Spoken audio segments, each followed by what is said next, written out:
Assalamualaikum warahmatullahi wabarakatuh. Halo semuanya, perkenalkan kami dari kelompok 2 WBI kelas IS 0603 yang terdiri dari Saya sendiri Darel NIM 12042301103. Saya akan menjelaskan bagian KPI 1 dan 2 nantinya. Saya Rizky Ardian dengan NIM 1204230025. Saya akan menjelaskan KPI 3 dan 4. dan saya sendiri Muhammad Fikri Swahani dengan NIM 104230031 yang mengerjakan KPI nomor 5 dan nomor 6.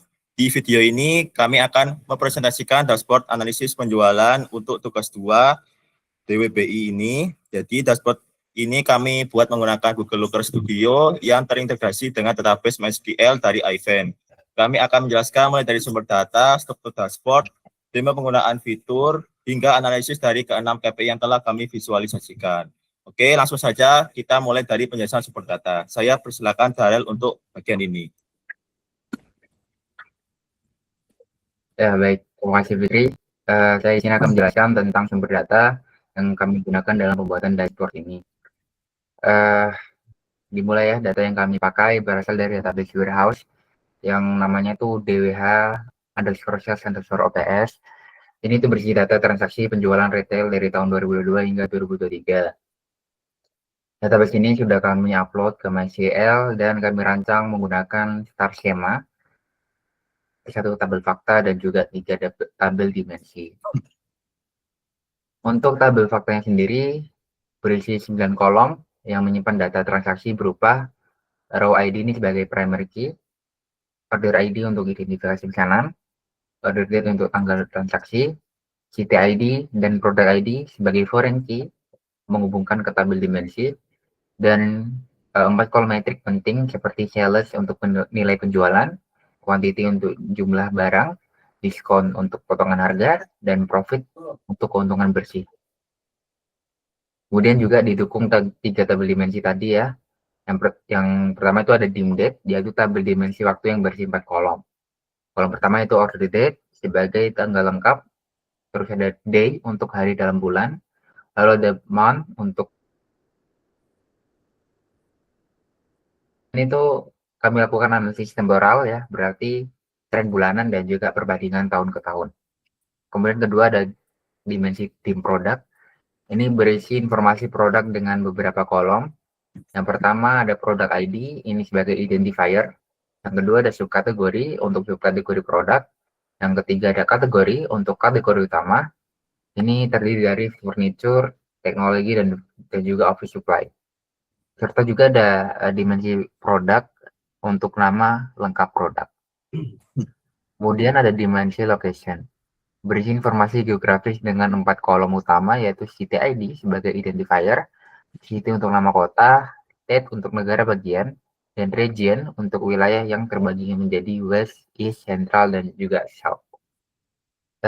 Untuk menggabungkan semua tabel ini, kami pakai SQL query yang custom ya, yang ada di Looker itu dengan teknik left join. Query ini juga kami gabungkan spesial sebagai tabel utama dengan ketiga tabel dimensi berdasarkan key yang sudah kami tetapkan ya. Pertama ada order date itu untuk dim date, product ID itu untuk dim product, dan juga city ID untuk dim location. Ini foreign key-nya. Lalu hasil akhirnya adalah satu view yang dapat terintegrasi yang sudah juga digunakan sebagai visualisasi. Ini mencakup beberapa transaksi sekitar 3.455 transaksi dengan total penjualan mencapai $839.000 ya, mungkin itu ya. Baik ya, sekarang saya serahkan ke Rizky untuk menjelaskan struktur dashboardnya. Oke, terima kasih Darel. Saya akan menjelaskan struktur dan komponen dashboard yang sudah kami rancang. Jadi di dashboard ini kami desain dengan layout yang clean dan mudah dipahami. Di bagian paling atas terdapat logo Telkom, University Surabaya, dan judul dashboard, serta filter drop-down untuk tahun penjualan yang bisa digunakan untuk memfilter data berdasarkan tahun 2022 atau 2023. Di bawahnya ada 3 scorecard utama, yaitu ada total penjualan, total profit, dan profit margin dalam persen. Ketiga scorecard ini memberikan gambaran cepat tentang kesehatan finansial perusahaan secara keseluruhan. Lalu di tengah ada grafik garis untuk menampilkan perbandingan performa penjualan tahun 2022 dan 2023. Grafik ini menunjukkan tren penjualan bulanan dengan breakdown per tahun menggunakan garis biru untuk 2022 dan garis orange untuk 2023. Sehingga kita bisa langsung membandingkan performa kedua periode tersebut. Lalu di bagian bawahnya lagi ada grafik donat di sebelah kiri, yaitu untuk menampilkan kontribusi pendapatan per kategori produk yang menunjukkan proporsi penjualan dari ketiga kategori utama. Lalu di sebelah kanannya ada grafik batang horizontal untuk menampilkan total penjualan per wilayah yang mengurutkan wilayah berdasarkan kontribusi penjualan tertinggi. Seluruh dashboard ini bersifat responsif dan interaktif yang akan didemonstrasikan oleh Fikri. Silakan. Oke, terima kasih Rizky. Baik, sekarang giliran saya untuk demo cara menggunakan dashboard ini secara interaktif.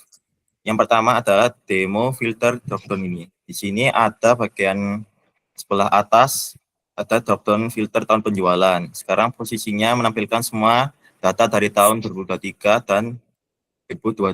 Kalau misalnya saya ingin melihat performa khusus tahun 2022 saja, saya tinggal klik dropdown ini dan bagian 2022. Yang tunggu sebentar.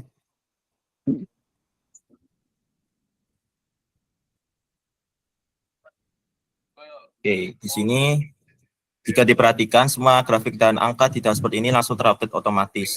Total penjualannya berubah menjadi $484.000. Kemudian grafik trennya itu hanya menampilkan garis warna biru saja. Sekarang kalau saya ganti ke tahun 2023 seperti ini.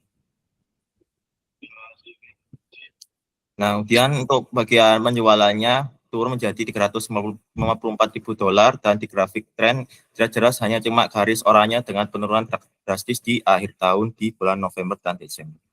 Kalau saya meresetnya tinggal klik tahun 2023 saja, maka di sini akan menampilkan semua tahun tersebut. Kemudian untuk selain filter dropdown, ada dashboard bagian ini yang memiliki fitur cross filtering yang sangat baik. Nah, kita bisa klik di salah satu chart untuk memfilter seluruh dashboardnya secara otomatis. Nah, contohnya kalau saya klik furnitur di bagian grafik donat kategori produk. Nah, jika diperhatikan di total penjualan turun jadi $839.000 menjadi $330.000 yang merupakan kontribusi kategori furnitur aja. Kemudian ada total profitnya yang berubah menjadi $265.000, kemudian profit marginnya berubah menjadi 80,8%. Nah, untuk grafik trennya juga berubah, lalu grafik wilayahnya juga berubah. Jadi dengan satu klik, seluruh dashboard ini otomatis terfilter ke kategori furnitur. Fitur cross filtering ini sangat memudahkan kita untuk fokus analisis ke satu segmen tertentu tanpa perlu membuat dashboard terpisah atau query manual ke database. Untuk membuat ketebalan normal, saya cukup klik bagian furnitur lagi. Nah, untuk bagian selain grafik donat, ada kita ke elemen grafik untuk melihat detail datanya. Misalnya kalau saya arahkan ke wilayah West. Nah, di sini kalau saya biarkan kursornya di sini ada informasi total penjualan $447.000 di wilayah West. Nah, dengan cara ini kita bisa melihat angka tanpa harus melebat dari panjang batang grafiknya. Dan untuk bagian lainnya juga mengikuti wilayah West secara otomatis. Nah, baik dari demo tadi itu termasuk beberapa fitur interaktif dari dashboard yang kami rancang. Sekarang kita masuk ke bagian analisis. Saya persilahkan Darel untuk analisis KPI nomor 1 dan nomor 2. Ya, terima kasih ya, Fikri. Kami akan masuk ke analisis data dari dashboard. Saya sendiri akan membahas KPI 1 dan 2 yang sudah kami buat ya. Yang pertama, KPI 1 itu total penjualan. Dari scorecard yang kami dapati yang terlihat, total penjualan perusahaan mencapai $839.000. Itu dalam periode 2022 hingga 2023. Yang berarti kan ini angka itu cukup solid untuk ukuran bisnis retail dengan jangkauan geografis yang cukup luas. Kami juga melihat bahwa volume transaksi konsisten terjadi di berbagai wilayah dan kategori produk, yang menunjukkan bahwa produk yang dijual memang dibutuhkan pasar dan sistem penjualan berjalan lancar tanpa hambatan berarti. Kemudian membahas KPI yang kedua yaitu total keuntungan, didapati profit itu mencapai $704.000. Angka ini sangat besar ya, karena hampir mendekati total penjualan. Ini berarti mengindikasikan bahwa struktur biaya produksi atau COGS perusahaan itu sangat efisien.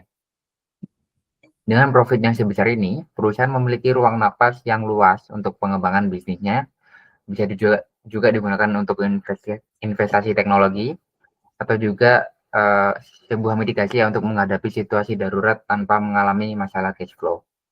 Ya, mungkin itu aja. Selanjutnya saya serahkan ke Rizky untuk menganalisis KPI 3 dan 4. Oke, saya akan menganalisis KPI 3 dan 4. Di KPI 3, profit margin persen, yaitu rasio profitabilitas perusahaan tercatat di angka 83,95%. Ini adalah margin yang luar biasa tinggi, jauh di atas standar industri retail yang biasanya berkisar antara 20-40%. Margin tinggi ini menunjukkan efisiensi operasional yang sangat baik dan strategi pricing yang tepat sasaran. Perusahaan berhasil menjaga biaya produksi tetap rendah sambil mempertahankan harga jual yang kompetitif. Margin tinggi ini juga memberikan fleksibilitas bagi manajemen untuk melakukan reinvestasi, menutupi biaya operasional tidak langsung seperti marketing atau gaji karyawan, atau bahkan memberikan dividen kepada pemegang saham. Lalu di KPI 4,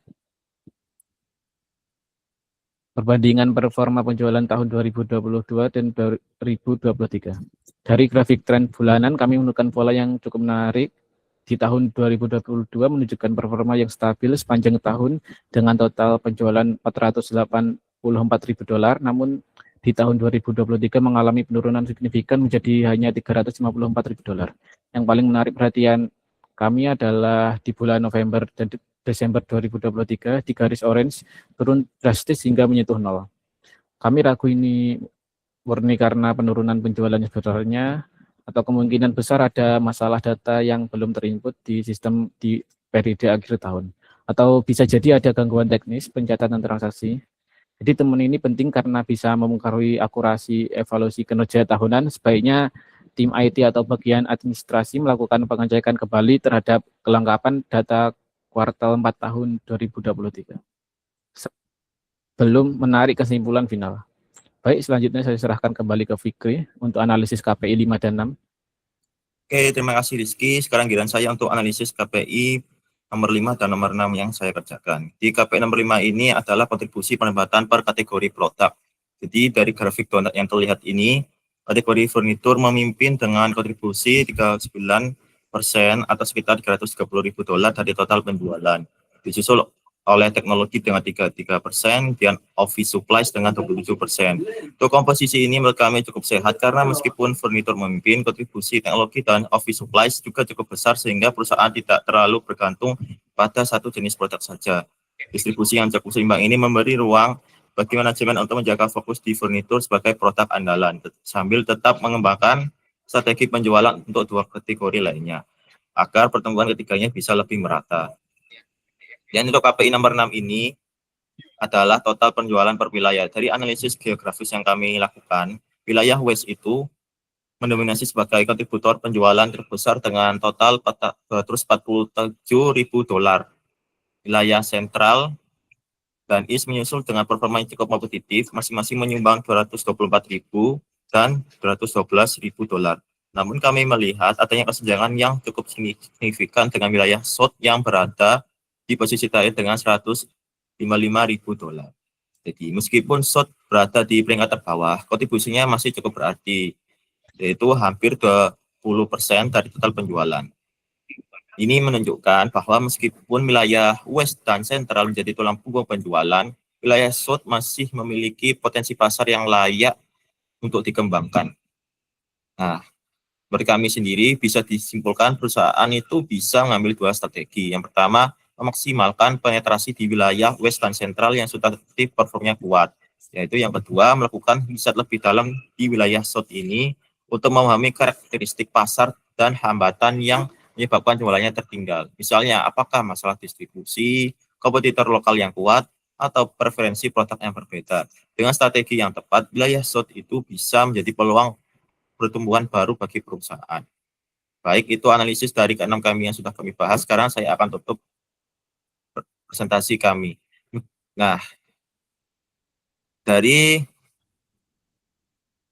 hal tersebut kami ya bisa menyimpulkan bahwa bisnis ini tuh berada dalam kondisi yang sangat sehat secara finansial dengan margin profit yang tinggi dan diversifikasi produk yang cukup seimbang. Namun ada beberapa catatan penting yang perlu menjadi perhatian, terutama terkait kelengkapan data di akhir tahun 2023 ini yang perlu dicek kembali, serta peluang pengembangan strategi pemasaran yang berbeda untuk masing-masing wilayah, khususnya wilayah SOT yang masih memiliki potensi untuk dikembangkan lebih lanjut. Nah, dari dashboard interaktif yang kami buat ini diharapkan dapat membantu mengambil keputusan bisnis yang telah lebih ke data driven dan real time. Jadi dengan fitur cross filtering dan filter tahun yang responsif, pengguna dapat dengan mudah mengeksplorasi data dari berbagai sudut pandang tanpa perlu membuat query manual ke database. Baik, sekian presentasi dari kami. Mohon maaf bila ada kurangan maupun salah ucap. Terima kasih atas perhatiannya. Wassalamualaikum warahmatullahi wabarakatuh.